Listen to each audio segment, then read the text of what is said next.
So yesterday I replaced the starter. It just randomly drains my battery completely dead in a matter of minutes. And I found a problem. Well, I didn't find a problem. I found it where it's doing it. If I turn a wheel all the way out, look at this. Even if I rev the engine up, it shorts something. And if it's a steering wheel, but it's only to this side. I can turn it all the way to the other side, it's fine. But once I reach the max, not max, just like to this point.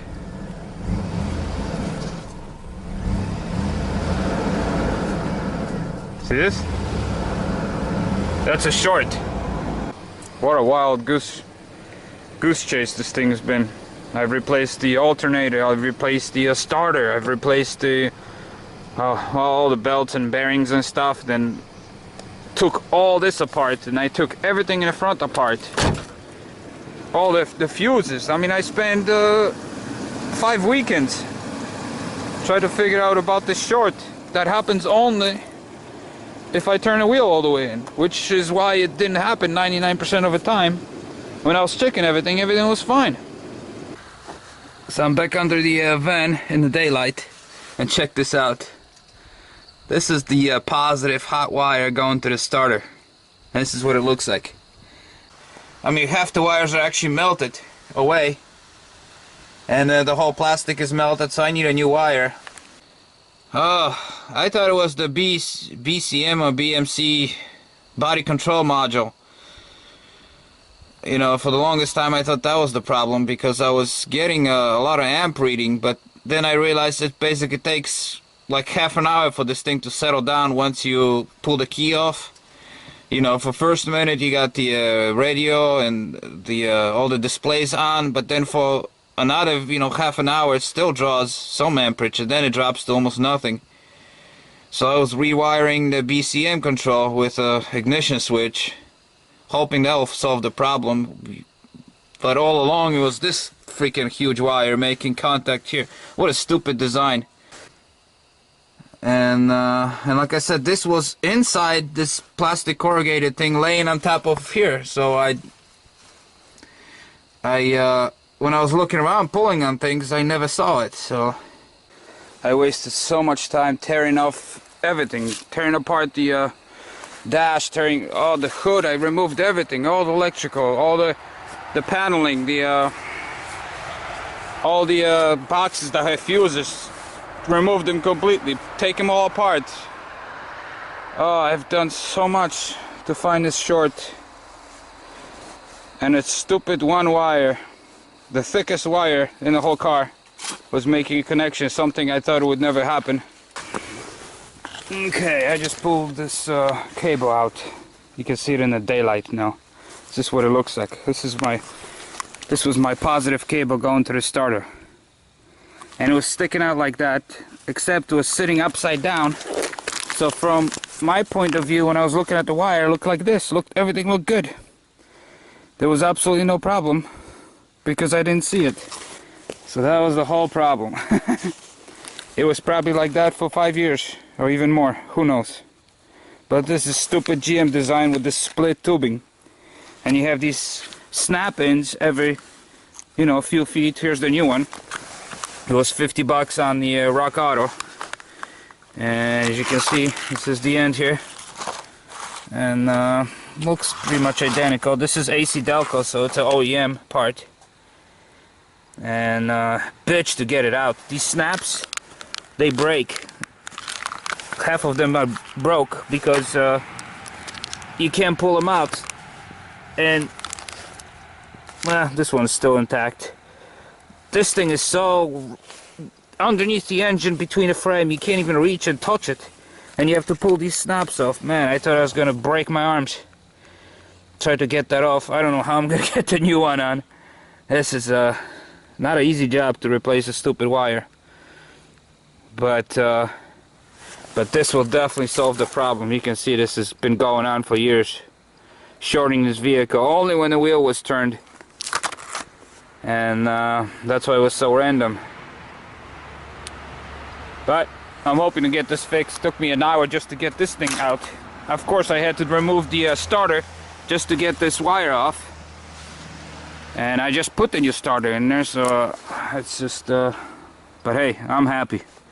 I'm happy I found this problem, so anyways, so what I've done this time, I took the electrical tape and I wrapped this whole tube so it cannot split and the wire cannot pop out and rub on something and short. So, sorry my hands are shaking because I was freaking taping this thing, pulling it as hard as I could. I still have gaps everywhere, so the water can leak out because you never know. I mean, this is not exactly sealed here.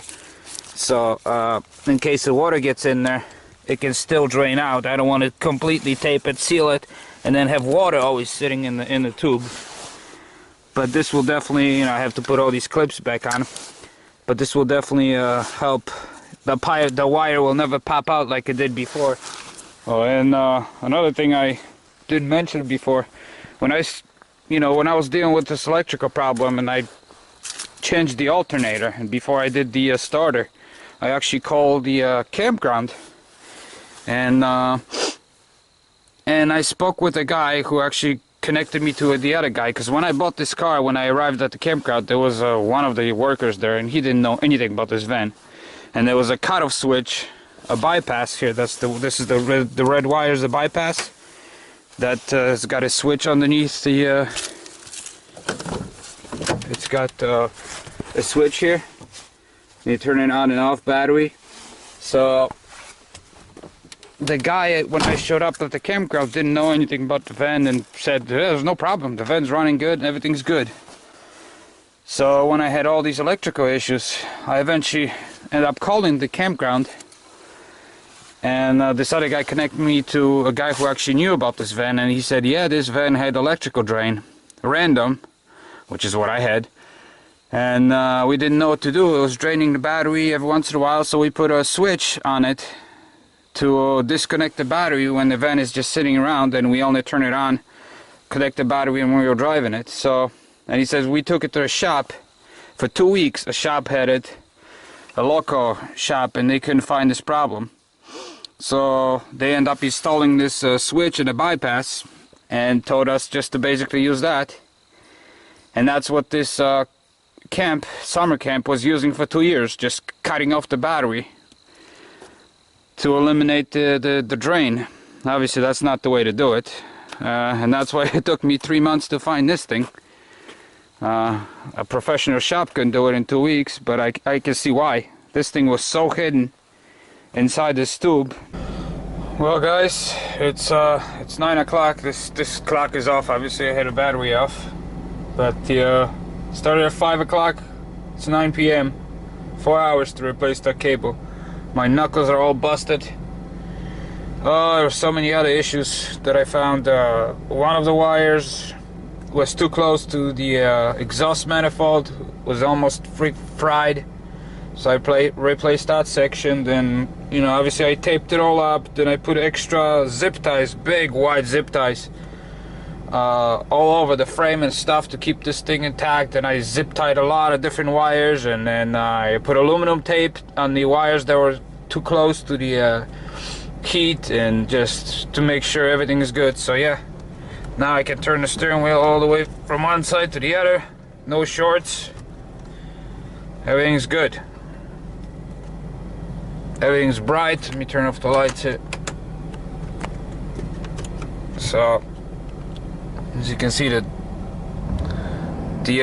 voltage now, it's wow, it's like usually it was at 14, now it's I would say 16 volts. But then that's a new cable. The old cables, you know, obviously you saw it, how worn out the positive was.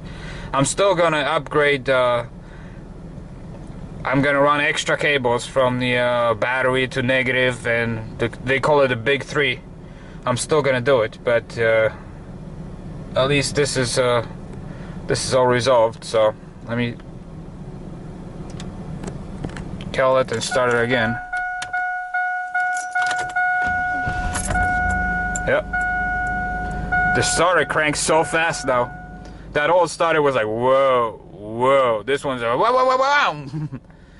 What a difference, you know. not only that, the wires going to it, it's so much more, so much better. There was maybe 30% of wire left on the other one, so. Anyways, I hope this thing is done for good, you know, I can drive it. So I'm gonna take it for a test spin and make sure everything's okay. So on to the next project, which is gonna be the seal on the output shaft by the transmission. I'm doing that probably tomorrow or Sunday. Never stops. And I still have to do the bearings. I have to take the front rotors off and grease the bearings. They're a little bit loose. There's a little, you know, when you lift the wheel and you shake it, there's a little bit of a play in there. So I have to, these bearings are on the taper bearings, so you can tighten that up. You don't have to replace the bearing till you replace the rotors, but it's another project. It just never ends. Anyways, thanks for watching.